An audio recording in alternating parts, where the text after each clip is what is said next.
guys, welcome back. Jadi kali ini gue bakalan bedah artikel tentang penerapan strategi fundraising di Save the Children Indonesia. Tapi sebelumnya mohon maaf banget kalau suaranya itu kurang keras dan banyak berisik suara jago, ayam maupun sejenisnya.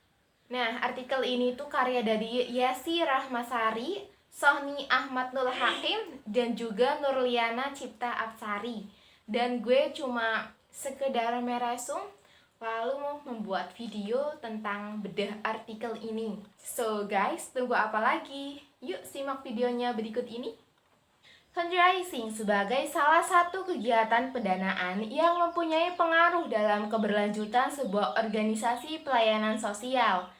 Selain itu, fundraising digunakan untuk menjaga keseimbangan organisasi pelayanan sosial dalam membiayai aktivitas program dan operasional organisasi pelayanan sosial.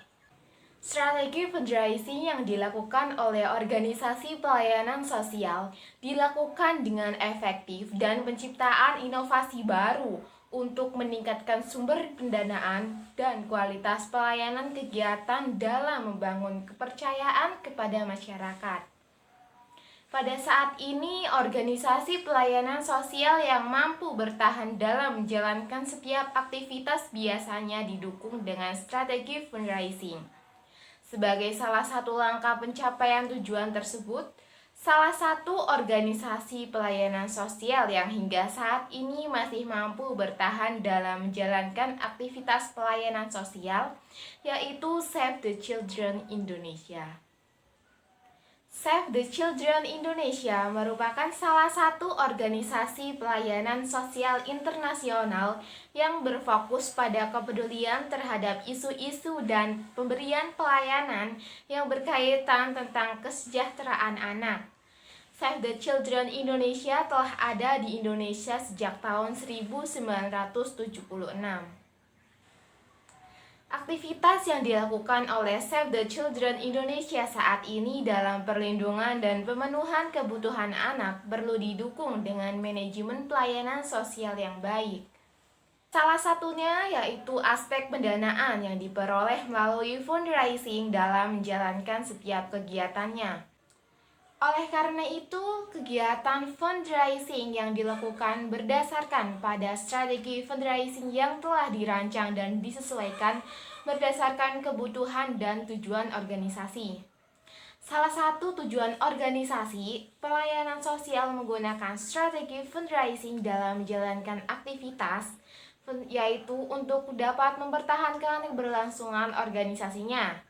Dalam menjalankan aktivitas fundraising, Save the Children Indonesia memiliki program fundraising diantaranya yaitu yang pertama, strategi dialog fundraising. Strategi dialog fundraising pada penerapan strategi dialog fundraising yang dilakukan oleh Save the Children Indonesia melalui proses tatap muka dari donor potensial Save the Children Indonesia. Sehingga melalui strategi ini dapat mengumpulkan pendanaan sendiri dan mengurangi ketergantungan kepada lembaga donor. Penerapan strategi dialog fundraising di Save the Children Indonesia ini tidak luput dari keterampilan pengetahuan dan sikap para fundraising ketika melakukan pendekatan pada masyarakat untuk mengajak masyarakat berdonasi di Save the Children Indonesia.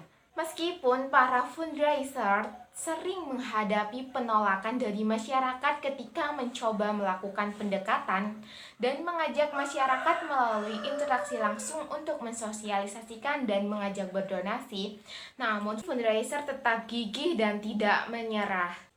Hal ini disebabkan oleh sebagian besar masyarakat belum mengetahui Save the Children Indonesia sebagai organisasi pelayanan sosial internasional yang berfokus pada pelayanan kepada anak-anak, sehingga melalui strategi dialog fundraising ini, Save the Children Indonesia berupaya mensosialisasikan profil dan program kegiatan Save the Children Indonesia melalui kampanye terkait isu-isu anak baik di bidang kesehatan, pendidikan, dan sebagainya. Namun sosialisasi melalui kampanye yang dilakukan oleh Save the Children Indonesia dalam strategi dialog fundraising ini dirasa belum optimal, sehingga menyebabkan masih banyaknya masyarakat yang belum mengetahui Save the Children Indonesia ini. Strategi kedua yang digunakan yaitu corporate fundraising. Penerapan strategi ini dilakukan oleh Save the Children Indonesia memiliki dua bentuk dalam melakukan kemitraan dengan perusahaan, yaitu kemitraan internasional dan kemitraan lokal. Pada saat ini, Save the Children Indonesia mendapatkan bantuan dana dari kemitraan internasional yang dilakukan oleh Save the Children Indonesia melalui kemitraan yang mendapatkan dukungan terhadap program-program yang dijalankan dalam waktu yang telah disepakati oleh Save the Children Indonesia dan mitra yang terkait tersebut. Di sisi lain, Save the Children Indonesia dapat melakukan kemitraan juga mempunyai kebijakan secara tegas menolak perusahaan yang tidak sesuai dengan visi, misi, maupun nilai-nilai dari Save the Children Indonesia. Pada penerapan strategi corporate fundraising ini, Save the Children Indonesia belum melakukan kerjasama dengan perusahaan lokal yang ada di Indonesia yang disebabkan oleh penundaan karena permasalahan internal, sehingga belum diterapkannya kerjasama dengan perusahaan lokal di Indonesia tersebut memungkinkan memiliki pengaruh terhadap eksistensi Save the Children Indonesia tersebut. Strategi yang ketiga yaitu strategi multi-channel fundraising.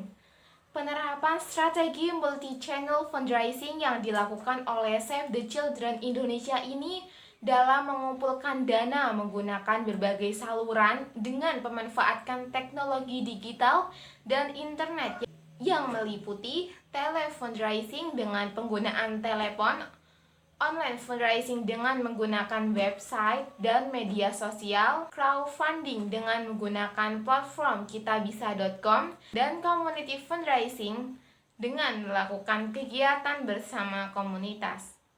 Namun, dalam penerapannya, strategi multi-channel ini baru mulai dijalankan sekitar bulan September 2015 oleh Save the Children Indonesia. Karena sebelumnya sempat terkendala oleh infrastruktur dalam pelaksanaannya.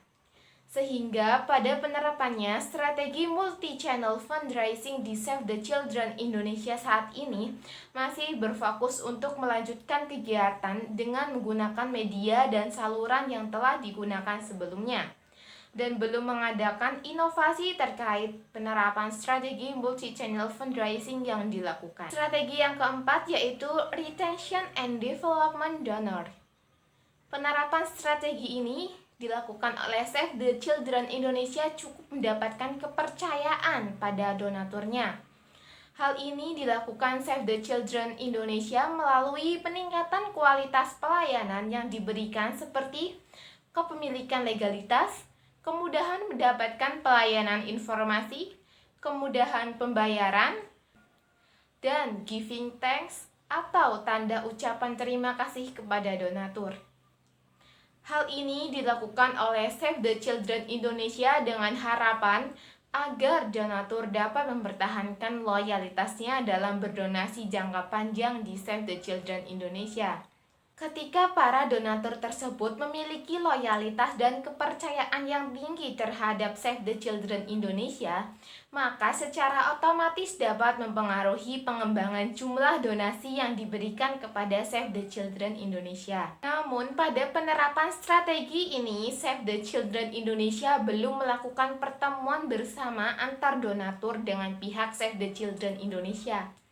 Padahal dengan dilakukan acara pertemuan tersebut memungkinkan Save the Children Indonesia mendapatkan donatur baru dan loyalitas donatur dalam berdonatur di Save the Children Indonesia juga dapat meningkat. Sekian video gue tentang penerapan strategi fundraising di Save the Children Indonesia. Bila banyak kesalahan, gue mohon maaf. Goodbye.